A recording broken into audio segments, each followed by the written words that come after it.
everyone, we all welcome you in India's best learning platform, Upcoming IAS, and today we will discuss about the previous year questions and its related concepts. So students, ये day 3 है जिसमें हम previous year questions की revision कर रहे हैं और आज हम दो questions को लेंगे from the paper 2022 जो कि बहुत ज़्यादा important है और इसमें से definitely अब जो 28 मई को पेपर होने वाला है उसमें भी questions आएंगे ही आएंगे. ओके, सो अब मैं आपको बताऊंगी कि कैसे इसमें से क्वेश्चन आ सकता है एंड हम क्योंकि ये क्वेश्चन पिछले साल पूछा गया है तो हमें इसके बारे में वैसे भी सारी इन्फॉर्मेशन होनी चाहिए ही और मोस्ट प्रोबेबिलिटी यही है कि नेक्स्ट ईयर भी पूछा जाए. तो स्टूडेंट्स, फर्स्ट क्वेश्चन जो हमारा है उसमें क्रेडेंशियल्स कमेटी के बारे में पूछा है एंड अगर आप क्वेश्चन को ध्यान से पढ़ेंगे सो पूछा है कि इनमें से कौन सी स्टेटमेंट्स करेक्ट है. सो देखो क्वेश्चन क्या है, with reference to the United Nation credentials committee under the following statement it is a committee set up by the UN security council and works under its supervision. उन्होंने बोला है कि जो United Nation credentials committee है वो UN security council के अंदर आती है और उसके सुपरविजन में काम करती है. ओके, सेकंड स्टेटमेंट है, it traditionally meets in March, June and September every year, कि मीन्स एक साल में ये कमेटी 3 बार मिलती है. थर्ड स्टेटमेंट है, it assesses the credentials of all UN members before submitting a report to the general assembly for approval.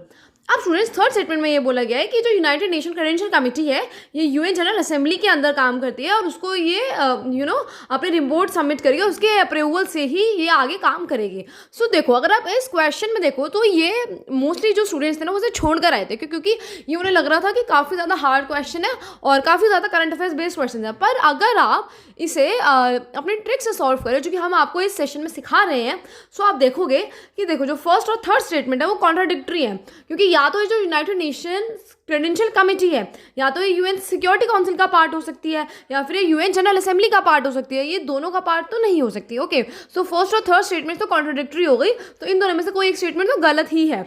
और अगर आप बी ऑप्शन को देखो तो वहाँ पे फर्स्ट और थर्ड दोनों स्टेटमेंट गिवन है. अब इन दोनों में से कोई ना कोई एक स्टेटमेंट तो गलत होगी ही, इसीलिए हम उस ऑप्शन को, बी ऑप्शन को हटा देंगे. और अगर अब आप सेकंड स्टेटमेंट को देखो जिसमें बोला गया है कि ये एक साल में 3 बार मिलती है इन मंथ्स में, तो स्टूडेंट्स ये आपको पता ही होगा कि ऐसा पॉसिबल नहीं हो सकता. क्यों पॉसिबल नहीं हो सकता? क्योंकि ये एक वर्ल्ड लेवल की चीज़ है. ओके, अब इसमें एक साल के अंदर ही 3 बार मीटिंग कंडक्ट नहीं कराई जा सकती. और वैसे भी अगर आप पढ़ते होंगे, चाहे आपने चलो यूएन की सिक्योरिटी काउंसिल के बारे में नहीं पढ़ा, चलो आपने यूएन की जनरल असेंबली के बारे में भी नहीं पढ़ा, लेकिन आप और भी जो चीज़ें पढ़ते हैं इंटरनेशनल रिलेशंस में, इंटरनेशनल ऑर्गेनाइजेशंस में, उसमें आप देखते हैं कि जनरली यही होता है कि वो एनुअली मीट कर रही है, मीन्स एक साल में एक ही बार मीट कर रही है. ओके, एक साल में 3 बार तो वो मीट कर ही नहीं सकती क्योंकि वो पार्लियामेंट थोड़ी है जो एक साल में 3 बार मीट करेगी. और वो पूरी वर्ल्ड लेवल पे है, तो वर्ल्ड लेवल पे से हर एक साल में 3-3 बार कौन लोग जा पाएगा क्योंकि उन्हें अपनी कंट्री को भी संभालना होता है.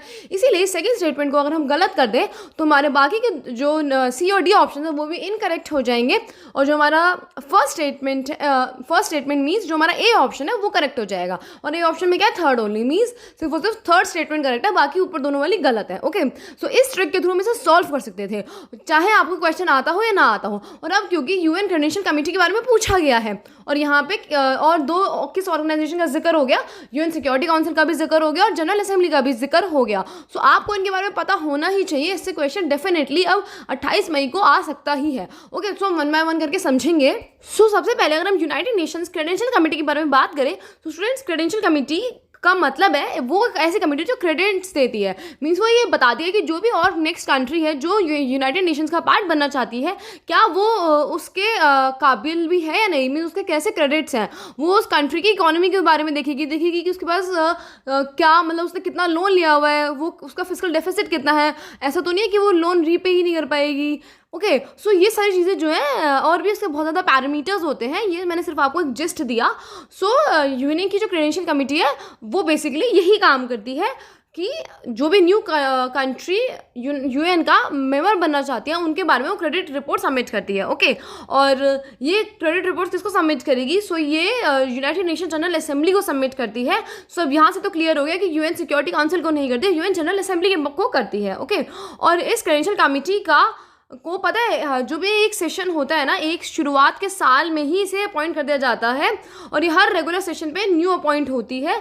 इसमें टोटल 9 मेंबर्स होते हैं जो कि जनरल असेंबली के द्वारा, यूनाइटेड नेशन जनरल असेंबली के द्वारा अपॉइंट किए जाते हैं on the proposal of the presidents. Okay, और फिर ये जो क्रेडेंशियल कमेटी है, ये अपने कुछ प्रपोजल्स हैं कि इन चीज़ों के अकॉर्डिंगली कोई न्यू कंट्री जो है वो यूएन का पार्ट बन सकती है। वो अपनी क्रेडिट्स जो है वो सबमिट करती है यूनाइटेड नेशन जनरल असेंबली को, एंड फिर उनके बिहाफ में ही जो मेंबर कंट्रीज़ हैं वो देखा जाता है कि क्या वो इस प्रपोजल के अंदर फॉल कर रही है या नहीं कर रही।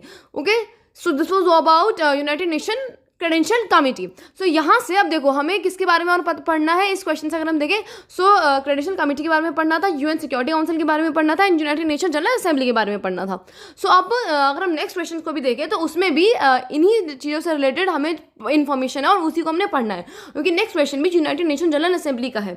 उसने बोला है स्टूडेंट्स, हमें 3 स्टेटमेंट दी हुई है यूनाइटेड नेशन जनरल असेंबली के बारे में, और उसने पूछा कौन सी करेक्ट है।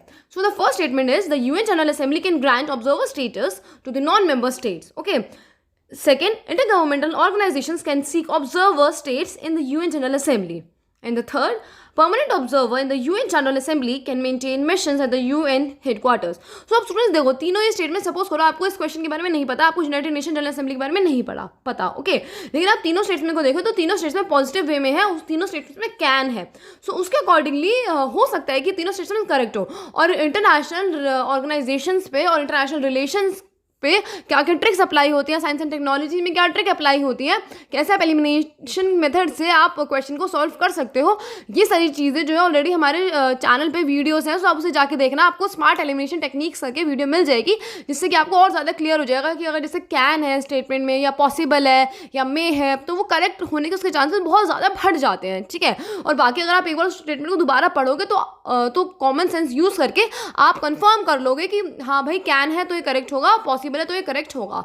ओके, और अगर आप उस स्मार्ट एलिमिनेशन टेक्निक वाली वीडियो को देखोगे तो आपको और ज़्यादा क्लैरिटी मिलेगी, और आप अपने प्रीलिम्स 2023 से पहले उन वीडियोस को जरूर देख के जाना, क्योंकि डेफिनेटली आपको हेल्प मिलेगी। क्योंकि स्टूडेंट्स देखो, जिनकी AIR 1, 2 आती है ना, उन्हें भी सब कुछ नहीं आता होता, वो भी एलिमिनेशन टेक्निक अप्लाई कर ही अपने पेपर को सॉल्व करते हैं। सो इसलिए हम आपके लिए एलिमिनेशन टेक्निक के वीडियोज ऑलरेडी चैनल पर लेकर आ चुके हैं, आप उन्हें जाके देखना, और वही एलिमिनेशन टेक्निक मैं आपको यहाँ लगा के बताऊंगी, और फिर उसे इन्फॉर्मेशन के थ्रू भी सॉल्व करके बताऊंगी। तो देखो एलिमिनेशन टेक्निक के थ्रू अगर हम सॉल्व करें तो तीनों में कैन है, तो पॉसिबिलिटी बहुत ज़्यादा बढ़ जाती है कि ये जो तीनों स्टेटमेंट्स हैं वो सही भी हैं, और अगर आप स्टेटमेंट को पढ़ोगे भी तो भी आपको पढ़ के लगेगा कि हाँ भाई सही हो सकता है। क्योंकि देखो अगर हम फर्स्ट स्टेटमेंट को देखें तो उसमें बोला है कि जो यूएन जनरल असेंबली है वो नॉन मेंबर स्टेट्स को ऑब्जर्वर स्टेटस ग्रांट कर सकती है। अब देखो अभी ये तो हमने पढ़ लिया कि वो क्रेडेंशियल कमेटी के द्वारा नॉन मेंबर स्टेट्स को मेंबर्स बना सकती है यूएन जनरल असेंबली का।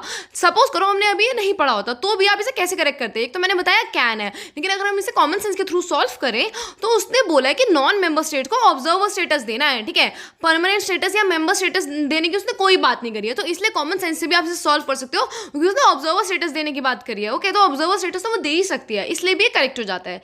सिमिलरली अगर हम थर्ड स्टेटमेंट को देखें तो उसमें बोला गया है कि जो परमानेंट ऑब्जर्वर्स हैं यूएन जनरल असेंबली के, वो यूएन हेडक्वार्टर्स पे अपने मिशंस को मेंटेन करके रख सकते हैं। मींस जो भी अलग अलग परमानेंट ऑब्जर्वर्स क्या होगा, अलग अलग कंट्रीज होगा, तो जो अलग अलग कंट्रीज का जो भी उनके मिशन है वो यूएन जनरल असेंबली में अपने मिशन को मेंटेन करके रख सकती है। और भाई वो डेफिनेटली रख सकती है, क्योंकि अब वो क्या हो गए, वो परमानेंट ऑब्जर्वर्स हो चुके हैं, तो इसलिए वो रख सकती हैं। हाँ, हो सकता है कि यूएन जनरल असेंबली के रिकमेंडेशन के या फिर उनके अप्रूवल के बाद दे सके, पर रख तो सकती है ना, वो बात की बात है कि वो रिजेक्ट हो या एक्सेप्ट हो। सो इसीलिए आप इनमें एलिमिनेशन टेक्निक लगा के प्लस कॉमन सेंस यूज़ करके आप क्वेश्चन को बहुत इजीली सॉल्व कर सकते हैं, अगर आपने उसके बारे में कोई इन्फॉर्मेशन नहीं है तो भी। So now let's talk about the UN general assembly, क्योंकि लास्ट ईयर एग्जाम में पूछा गया तो इस बार भी बहुत चांसेस है कि एग्जाम में पूछा जाए। सो अगर हम यूएन जनरल असेंबली की बात करें तो ये यूएन की मेन गवर्निंग बॉडी है, क्योंकि आपको पता है कि यूएन की काफ़ी सारी बॉडी है, like UNSC, UN general assembly, UNHRC, सो काफ़ी सारी है। उसमें से मेन गवर्निंग बॉडी कौन है, वो यूनाइटेड नेशन जनरल असेंबली है। और जितने भी यूएन के मेंबर्स हैं वो सारे के सारे UNGA के पार्ट हैं, लेकिन जो यूनाइटेड नेशन सिक्योरिटी काउंसिल है उसमें ऐसा नहीं होता, उसमें सिर्फ और सिर्फ 15 मेंबर्स ही हैं, जिसमें से जो 5 मेंबर्स हैं वो परमानेंट मेंबर हैं सिक्योरिटी काउंसिल में, प्लस जो 10 मेंबर्स हैं वो 2 साल के रोटेशनल बेसिस पे उसमें चलते रहते हैं। सो यूनाइटेड नेशन जनरल असेंबली कब बनी थी, ऑब्वियसली 1945 में बनी थी, क्योंकि इससे पहले लीग ऑफ नेशन था, और इस का जनरल असेंबली का एक प्रेसिडेंट बनाया जाता है जिसका 1 साल का टेन्योर होता है। ओके, सो ये भी आपसे क्वेश्चन पूछ सकते हैं कि जो जनरल असेंबली का प्रेसिडेंट होता है उनका क्या 1 ईयर का टेन्योर होता है और मोर देन 1 ईयर का टेन्योर होता है, तो यहाँ पे आप फ्लिप कर जाएंगे। और अगर हम इंडिया की बात करें तो हमारे इंडिया में से कौन जनरल असेंबली के प्रेसिडेंट बना था। सो पहली बार 1953 में विजय लक्ष्मी पंडित ये पहले ऐसे इंडियन थी जो यूनाइटेड नेशन जनरल असेंबली के प्रेसिडेंट प्रेसिडेंटशिप इन्हें मिली थी, और कितने साल के लिए रही थी? ऑब्वियसली 1 साल के लिए, क्योंकि अभी हमने पढ़ लिया। और अभी किन मैटर्स पे डिसाइड करती है, कौन से इंपॉर्टेंट मैटर्स को ये देखती है? सो पीस एंड सिक्योरिटी, क्योंकि जनरल असेंबली है ना, इसलिए।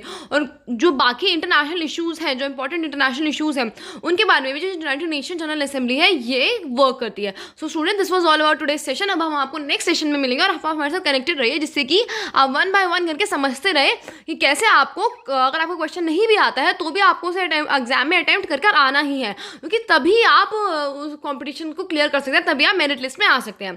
Thank you so much. Do share it with your friends and stay tuned for the next update.